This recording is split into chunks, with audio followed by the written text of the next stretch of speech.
Spirulina అంటే ఒక సముద్రపు నాచు అండి. అదేంటంటే ఒక సముద్రంలో పెరిగే ఒక నాచు మొక్క.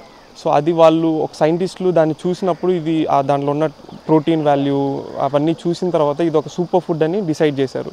సో అది మన అంటే మనం ప్రతిరోజు సముద్రంలోకి వెళ్ళి తీసుకురాలేం. సో దానికి ఆల్టర్నేట్గా చూసినప్పుడు సైంటిస్టులు ఏం చేశారంటే దాన్ని టెక్నికల్గా తీసుకొని వాళ్ళు ల్యాబ్లో డెవలప్ చేసి మనం ఇలా చేసేటట్టు సెల్స్ని డెవలప్ చేశారనమాట. చాలా మెథడ్స్ ఉన్నాయన్నమాట ఆల్గే సపరేట్ చేసిన మెథడ్స్, హార్వెస్టింగ్ మెథడ్స్. ఫస్ట్ అన్నిటిలోకి బెస్ట్ మెథడ్ ఇప్పుడున్న అప్డేటెడ్ వర్షన్ ఏంటంటే ఇలా సెన్సార్ మోటార్స్ యూస్ చేసి ఆల్గేతో పాటు కొన్ని వాటర్ ఫిల్టర్ అవుతాయి. మనం ఈ క్లాత్ ఉంది చూసారా, ఈ క్లాత్ని నైలాన్ క్లాత్ అంటారనమాట. నైలాన్ 50 మైక్రాన్స్ క్లాత్ అనమాట. అంటే మైక్రాన్స్ మీరు కళ్ళతో చూస్తే కనిపించదు అనమాట. మైక్రోస్కోపిక్ లెన్స్ 50 mm 50 మైక్రోస్కోపిక్ పెట్టుకొని చూసినప్పుడే ఈ హోల్స్ కనబడతాయి. సో అది 50 మైక్రాన్స్ నైలాన్ అంటారనమాట.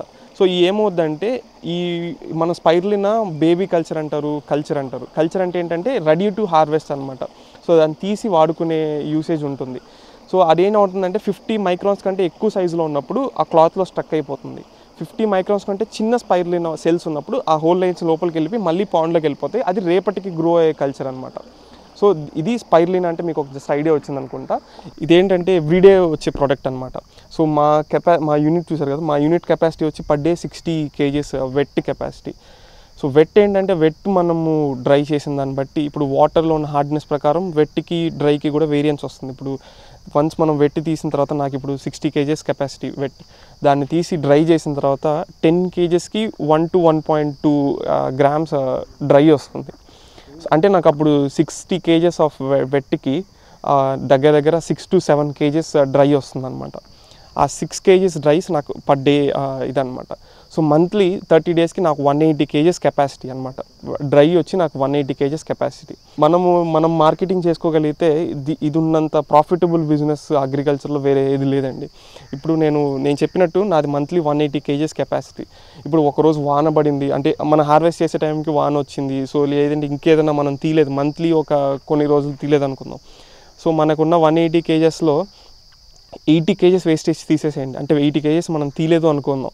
మంత్లీ ఒక 100 kgs వచ్చినా కూడా 100 kgs ఇప్పుడు నేను అప్రాక్సిమేట్గా అమ్మే చీప్ ప్రైస్ వచ్చి 450 అండి. 450కి తక్కువ ఎప్పుడు అమ్మలేదు. మన అమ్మిన రోజులు కూడా ఉన్నాయి, 600కి 700కి అమ్మిన రోజులు కూడా ఉన్నాయి. బట్ లీస్ట్ ప్రైస్ మనం మార్కెట్లో ఉన్నది వచ్చి 450 రూపీస్. 450 రూపీస్ ఇంటూ 100 kgs 45,000 అండి. మీకు మంత్లీ వచ్చే ఆ 180 kgsలో కాకుండా నేను చెప్పే జస్ట్ 100 kgsలో మన ఇన్కమ్ వచ్చి 45 రూపీ 450 వేసుకున్న 45,000 వస్తుంది. 45,000లో మనకి ఎంప్లాయీ శాలరీ ప్లస్ మనం దీంట్లో వేసే సోడా కాబ్, మన ఇన్వెస్ట్మెంట్, కరెంట్ బిల్ ఇవన్నీ పోను మనకి దగ్గర 30,000 ప్రాఫిట్ ఉంటుంది దీంట్లో. మనకి మెయిన్ థింగ్ ఏంటంటే అండి, ఇప్పుడు బిజినెస్ అంటే ఖచ్చితంగా లాస్ ఉంటుంది కదా అంటారు. నేను చూసిన వాటిలో లాస్ లేని బిజినెస్ అంటే స్పైరులినా.